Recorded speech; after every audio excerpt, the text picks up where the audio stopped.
Pemirsa, kasus perdagangan puluhan bayi ke Singapura ini masih berlanjut. Setelah 13 orang pelaku ditangkap, kini muncul kabar adanya dugaan keterlibatan pegawai Disduk Capil Pontianak yang turut terlibat. Kasus penjualan bayi ke Singapura turut mendapat atensi dari Menteri Dalam Negeri atau Mendagri Tito Karnavian. Pasalnya muncul dugaan keterlibatan pegawai Disduk Capil Pontianak dalam kasus ini. Untuk itu, Polda Jabar pun turut melakukan pendalaman terkait dengan hal ini. Selain dugaan keterlibatan pegawai Disduk Capil, Polda Jabar juga saat ini tengah mengejar keberadaan orang tua asuh palsu bayi-bayi yang dijual. Polisi akan mendalami asal-muasal akta kelahiran hingga cara para pelaku masukkan data bayi ke dalam kartu keluarga. Adapun sejauh ini jumlah bayi yang dijual ke jaringan internasional sebanyak 25 orang, yang mana 12 diantaranya berjenis kelamin laki-laki dan 13 lainnya berjenis kelamin perempuan. Karena semua dokumen terkait kependudukan maupun keimigrasian itu dibuatnya di Pontianak, bukan di Bandung ya. Jadi terkait bagaimana mereka mendapatkan akta kelahiran, seperti tadi disampaikan Pak Kapitumas, jadi mereka dimasukkan ke dalam kakak keluarga seorang. Dari situ kemudian diurus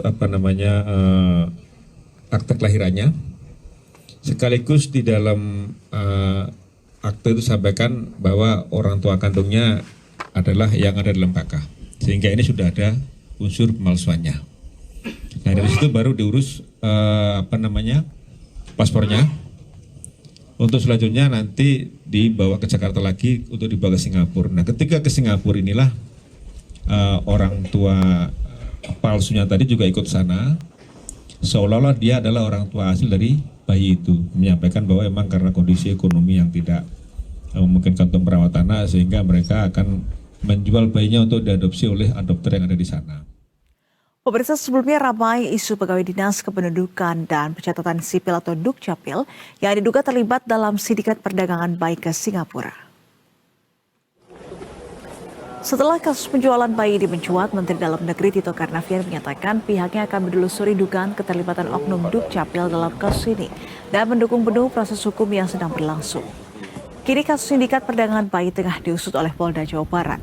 Sejauh ini 13 orang telah ditetapkan sebagai tersangka, termasuk pegawai Disduk Capil setempat yang diduga memfasilitasi pembuatan dokumen kependudukan secara ilegal. Tito menjelaskan struktur Dukcapil di daerah tidak berada langsung di bawah komando Kementerian Dalam Negeri, melainkan bertanggung jawab kepada pemerintah daerah masing-masing. Mantan Kapolri itu juga menambahkan tidak menutup kemungkinan adanya penyalahgunaan wewenang oleh oknum di daerah. Kementerian Dalam Negeri siap membantu segala proses hukum, termasuk juga memberikan keterangan ahli dari Ditjen Dukcapil terkait dengan prosedur penertiban dokumen kependudukan. Karena Dukcapil itu kan di pusat ini ada Ditjen Dukcapil, tapi di daerah-daerah itu ada Dukcapil, Kepala Dinas Dukcapil, itu bukan di bawah Mendagri. Dukcapil ini ada di bawah kepala daerah masing-masing.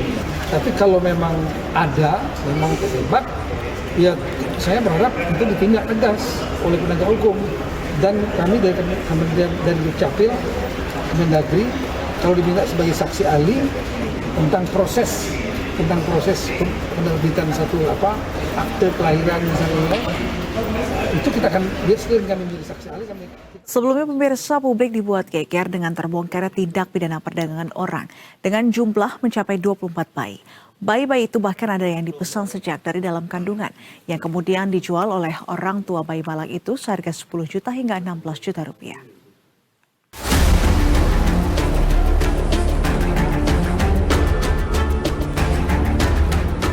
Publik dibuat heboh dengan terbongkarnya tindak pidana perdagangan bayi sindikat internasional dengan total korban mencapai 24 bayi.